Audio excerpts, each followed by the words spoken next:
Sobat Liga, aku Sabina. Di sini sudah ada Bang Fahrudin Arianto sebagai Kapten Madura United. Hari ini kita akan spesial interview bersama beliau. Kita akan ngulik-ngulik sedikit persiapan ke BRI Liga 1 di Championship Series. Oke Bang, apa kabar sebelumnya? Ya, alhamdulillah baik Kak. Alhamdulillah. Gimana nih perasaan untuk menghadapi match finalnya?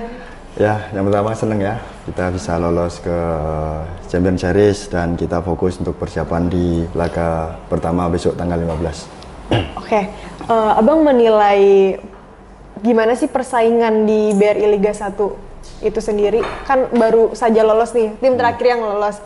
Bagaimana Abang melihat keketatan persaingan di BRI Liga 1? Ya, kalau saya lihat dari awal mulai BRI Liga 1 tahun ini ya, sangat ketat sekali. Mungkin di perebutan 4 besar terutama ya. Kemarin kita sempat turun di 7, di 8, terus akhirnya kita bisa pelan-pelan naik lagi. Pelan-pelan naik untuk di peringkat 4 ya, alhamdulillah, karena di perebutan 4 besar ini sangat seru.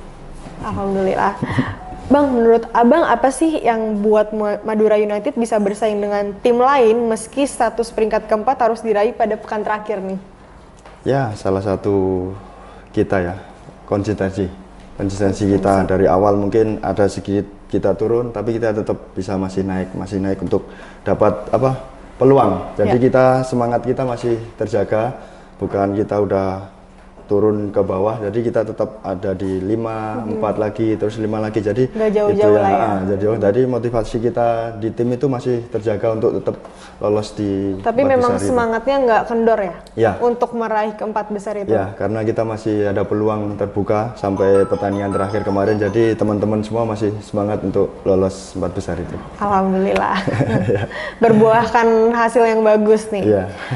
Kalau aku lihat-lihat nih Bang, Abang kan di Madura United sejak 2017. Pastinya Abang punya andil besar nih dalam perkembangan Madura United. Apa sih yang membuat Abang begitu betah di tim Madura United? Apa ya? Kalau spill dong, spill. Pasti banyak yang mau tahu nih. Ya, kalau saya pribadi ya, saya kalau merasa mungkin udah lama kenal juga sama bos, mungkin sebelum di Madura United juga saya sudah bersama beliau di Persepam, terus waktu di Madura juga. Satu hal yang bikin saya senang di sini itu adalah rasa kekeluargaan.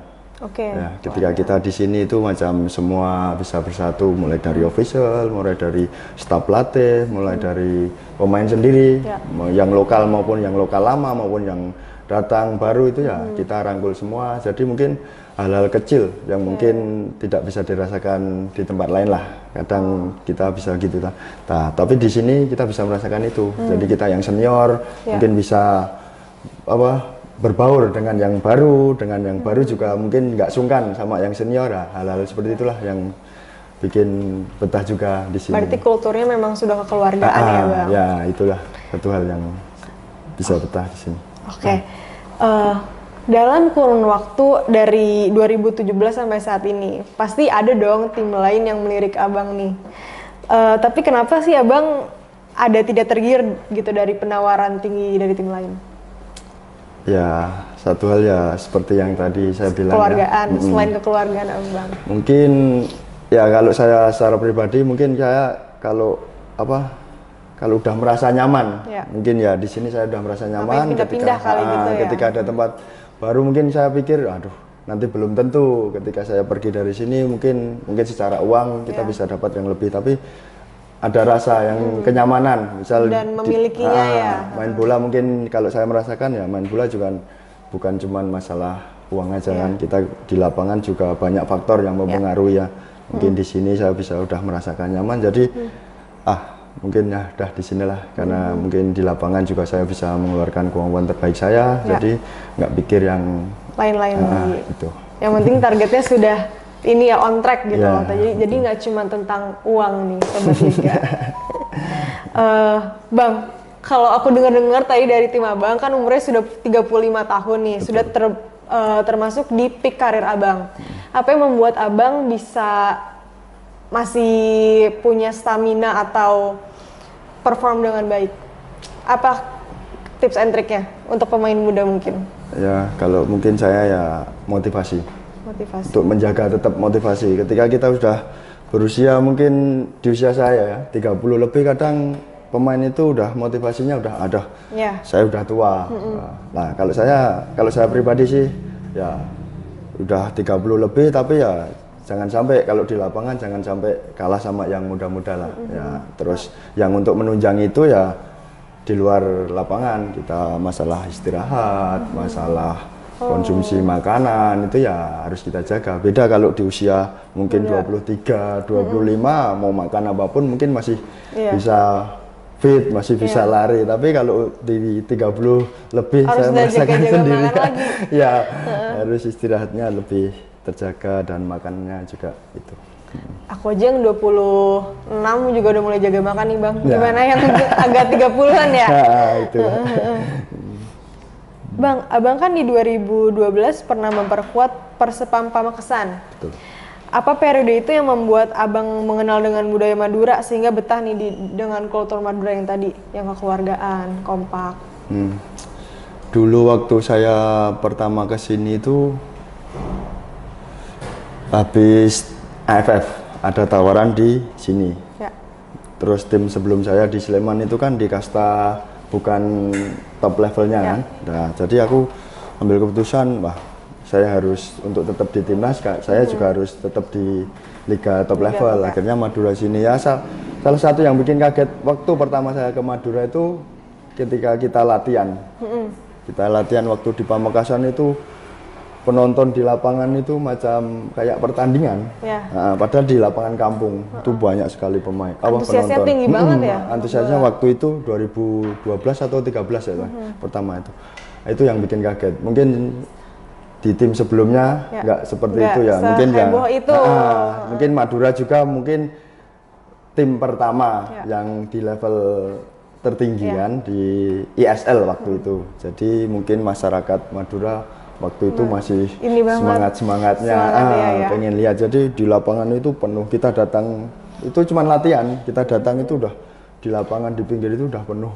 Tapi kalau yang aku tahu juga budaya Madura gitu kan ya, heboh kalau misalkan ada pertandingan, dia tuh punya yang apa sih yang pakai hewan apa sih, karapan ya? Ya mungkin.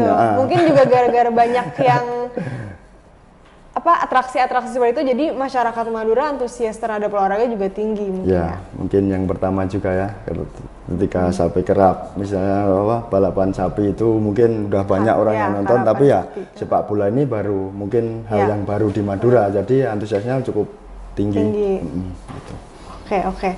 Aku mau ke belakang sedikit nih Bang, kan Abang pernah bersama timnas 55 kali memperkuat timnas sejak 2012. Selama itu, mana periode yang paling berkesan untuk Abang? Apakah ketika dipercaya sebagai kapten di era Coach STY atau ada momen lain? Kalau momen hampir mulai pertama sampai kemarin terakhir saya di timnas, sebenarnya momennya sangat menyenangkan ya. Apalagi karir saya ini, cuman periode yang sangat itu ya waktu almarhum Opa Riedel kalau menurut saya ya. Karena waktu itu kondisi sepak bola Indonesia juga lagi kurang bagus, terus dengan Coach Riedel datang di 2016 itu dengan materi mungkin waktu itu setiap tim cuma 2 jadi mungkin nggak banyak leluasa milih pemain, terus di tim juga maksudnya kurang begitu ini kan. Akhirnya di waktu itu di AFF 2016 itu kita bisa nyampe final. Jadi akhirnya sepak bola Indonesia mulai antusias lagi kita di home semifinal, kita waktu ngalahin Vietnam itu ya itulah salah satu momen mungkin terindah yang indah. Selain momen terindah itu, ada nggak momen yang menyedihkan atau kurang berkenan untuk Abang? Ya mungkin waktu semifinal kemarin lawan Vietnam, waktu eranya Coach Shin yang AFF terakhir itu mungkin salah satu momen yang bikin sedih ya. Yang pertama karena kita kalah di sana, waktu kita di sini kita seri terus di sana kalah. Yang kedua cedera saya yang ya cukup alhamdulillah meskipun nggak sampai operasi tapi sedikit mengganggu. Iya pasti. Kalau Abang menilai diri abang, dan abang mungkin ya suka membaca komentar, misalkan di sosial media abang. Apa sih kekurangan dari seorang Fakhrudin Arianto? Kekurangan, ya mungkin saya udah berumur, maksudnya udah senior mungkin ya. Itu nggak alasan sih bang. Mungkin ya, maksudnya perkembangan sepak bola sekarang kan udah banyak ini ya, berkembang besar ya. Mungkin saya lihat di era sekarang macam Rizky Ridho yang muda-muda ya, mungkin dia belajarnya mungkin yang di Elite Pro atau apa, dia sudah apa, sudah diajarin mulai build up dari belakang. Nah mungkin di era saya beda. Waktu muda saya, waktu itu ya mungkin main bolanya ya orang kayak netizen yang bilang kan langsung bola ke depan, long. Dan dulu netizennya juga belum sebrutal, sekarang dulu juga belum sebrutal sekarang ya netizen. Ya mungkin cara apa, kalau udah dilatih dari junior mungkin berbeda ya. Kalau ketika udah senior baru diajarin kan beda. Misal kayak build up. Hal build up ya saya nyadari sendiri bahwa saya lihat yang sekarang itu luar biasa. Mungkin saya bayangin kalau kalau saya di posisi itu mungkin susah juga karena kita harus main dari belakang. Mungkin kalau kayak Ridho atau pemain-pemain yang abroad di luar udah biasa. Ya itulah. Jadi adanya pengen tuh ya kalau misalkan materi yang sekarang dikasih pas abang muda dulu. Itu kan bisa lebih apa menunjang lagi untuk karir. Kayaknya gue bisa lebih jago nih. Gitu. Selain kekurangan, apa kelebihan dari abang? Banyak nih kayaknya. Banyak nih kelebihan. Mungkin kalau kelebihan yang nilaian orang lain ya, mungkin satu hal yang aneh ya, aku ya selalu semangat aja. Semangat. Pokoknya nggak kalah. Terlihat sih bang dari sampai sekarang betapa konsistennya. Ya meskipun udah 35 kita harus. Jangan disebut bang. Itu karena kata teman saya yang ini walaupun umurnya sudah 75 tahun, umur katanya bukan masalah. Itu hanya angka ya. Terakhir, bagaimana abang menggambarkan sosok Fakhrudin Arianto? Apa ya? 3 kasih kita 3. Sosok itu ya pendiam. Pendiam, oke. Pemalu. Terus yang terakhir mungkin apa ya? Kalau saya itu.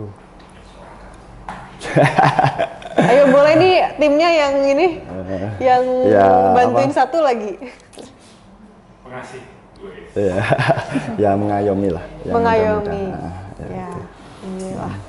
Oke bang, ada closing statement gak yang untuk disampaikan ke Sobat Liga? Karena kan ini juga mau match detik-detik terakhir. Boleh dong pesan dan kesannya teman-teman Sobat Liga. Apa ya pesannya? Pesannya mungkin ya terima kasih untuk PT LIB ya, sudah banyak berkembang. Mungkin dari beberapa tahun yang lalu, sekarang udah mulai lebih baik lagi. Mungkin yang pertama, mulai dari jadwal liga yang sudah mungkin tahun kemarin udah tepat waktu, mudah-mudahan tahun depan juga bisa tepat waktu dan selesai juga tepat waktu. Terus terakhir mungkin yang mau sosialisasi hari ini ya VAR, mungkin mudah-mudahan tahun depan udah bisa setiap stadion atau setiap match sudah ada VAR, jadi kita lebih enak untuk bertanding, kita berarti fokus. Abang ini ya mendukung adanya VAR? Pasti. Karena lebih objektif lah ya, bisa mengurangi kesalahan-kesalahan. Bisa membantu. Sip kalau gitu, terima kasih ya Bang. Siap, sama-sama Kak. Itu dia wawancara dengan Bang Fakhrudin Arianto. Kita lihat semoga Abang semakin sukses. Amin. Dadah Sobat Liga. Dadah.